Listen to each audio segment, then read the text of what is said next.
Oasis Audio presents The Medieval Mind of C.S. Lewis by Jason M. Baxter. Read for you by Simon Vance. Introduction. The Last Dinosaur and the Surprising Modernity of the Middle Ages. It is a good rule, after reading a new book, never to allow yourself another new one till you have read an old one in between. C.S. Lewis, On the Reading of Old Books, E.C. 439. In the early 1960s, the editors of the Christian Century sent a question to 100 of the most famous literary and intellectual personalities of the day. What books did most to shape your vocational attitude and your philosophy of life? The editors were trying to map the books that had shaped the minds of their generation. C.S. Lewis was among those polled. By that time, Lewis had already been famous for 2 decades as a novelist, essayist, theologian, as the Christian Century summed him up, curiously leaving out something he considered essential to his intellectual identity.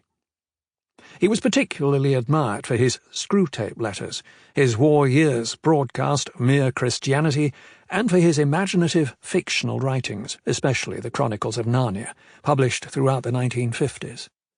Already in September 1947, he had been on the cover of Time magazine, whose feature article on him was tellingly titled Don vs. Devil. And over those years he had spent 2 hours a day, patiently responding to the letters that poured in from his devoted admirers from across the Anglophone world. He had hosted journalists seeking interviews with him and had accepted dozens of invitations to give lectures and sermons. In sum, his cultural standing was founded on his perceived mastery of psychology, his ability to recast Christianity imaginatively in myth, and for his work in apologetics. As Rowan Williams, summing up 50 years of admiration, put it, Lewis's gift was what you might call pastoral theology, as an interpreter of people's moral and spiritual crises, as somebody who is a brilliant diagnostician of self-deception. The third Lewis. But there was, as his friend Owen Barfield once said, a third Lewis.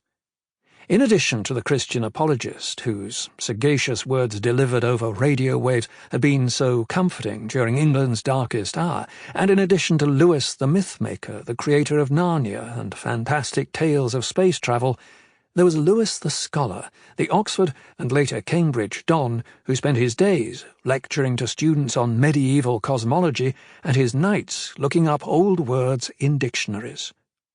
This Lewis, as Louis Marcos puts it, was far more a man of the medieval age than he was of our own.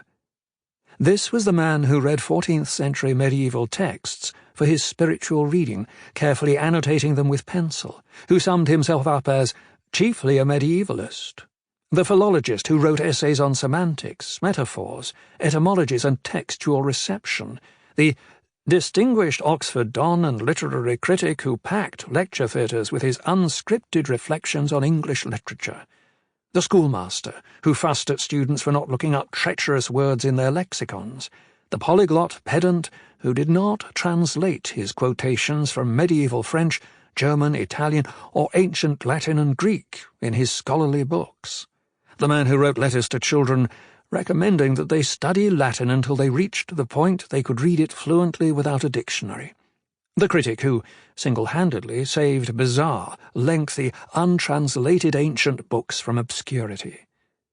Before he was famous as a Christian and writer of fantasy, he was famous among his students for his academic lectures, which bore such scintillating titles as Prolegomena to Medieval Literature and Prolegomena to Renaissance Literature. Long before he ever thought of defending Christianity, he dedicated himself to defending the beauty and wisdom of the pre-modern literature of Europe. It was this professorial Lewis who in a 1955 letter lamented that modern renderings of old poems made up a dark conspiracy to convince the modern barbarian that the poetry of the past was, in its own day, just as mean, colloquial, and ugly as our own. This was Lewis the antiquarian, who devoted much, indeed most, of his life to breathing in the thoughts and feelings of distant ages and reconstructing Sample complete. Ready to continue?